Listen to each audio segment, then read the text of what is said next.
নতুন বাংলাদেশের তরুণ প্রজন্ম যেই স্বপ্নকে সামনে রেখে স্কুল কলেজ বিশ্ববিদ্যালয় লেভেলের স্টুডেন্টরা এভাবে জীবন দিয়ে গেল, ফ্যাসিস্ট বিরোধী সকল শক্তি ঐক্যবদ্ধভাবে রক্ত দিয়ে গেল, সেই নতুন বাংলাদেশের প্রত্যাশা হচ্ছে আমরা এখন থেকে আর কোনো ব্যক্তির হব না, আমাদের সকল কিছু হবে দেশের জন্য, দেশের মানুষের জন্য। আজকে আমার অনেক দিন পরে মনে হচ্ছে আমি নিজের বাড়িতে আসছি। আপনাদেরকে চাচা, আমার খালু, কেউ হচ্ছে মামা, ফুপা, জ্যাঠা, ওই যে এলাকায় যে সম্পর্কটা হয় ওই সম্পর্কটা হচ্ছে আপনাদের সাথে আমাদের অনুভব হচ্ছে। প্রথমেই আপনাদেরকে কৃতজ্ঞতা জানাই, সেটা হচ্ছে আপনারা চাইলে পারতেন।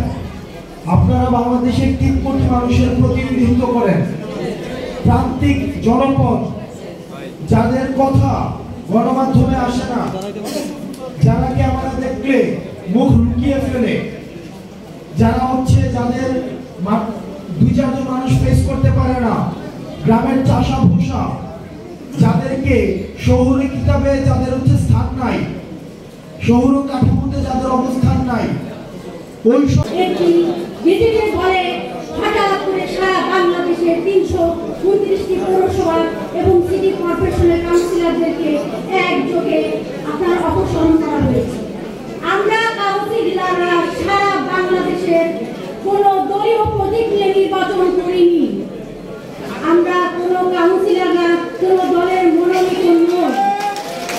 আমরা কাউন্সিলররা জনগণের দ্বারে দ্বারে গিয়ে ভোট ভিক্ষা করে আমাদের সেবা পৌঁছে দিয়ে তার বিনিময়ে, ভালোবাসার বিনিময়ে আমরা কাউন্সিলর হয়েছি। আর আমাদেরকে অপসারণ করা হয়েছে, আমাদের সাথে বৈষম্য করা হয়েছে।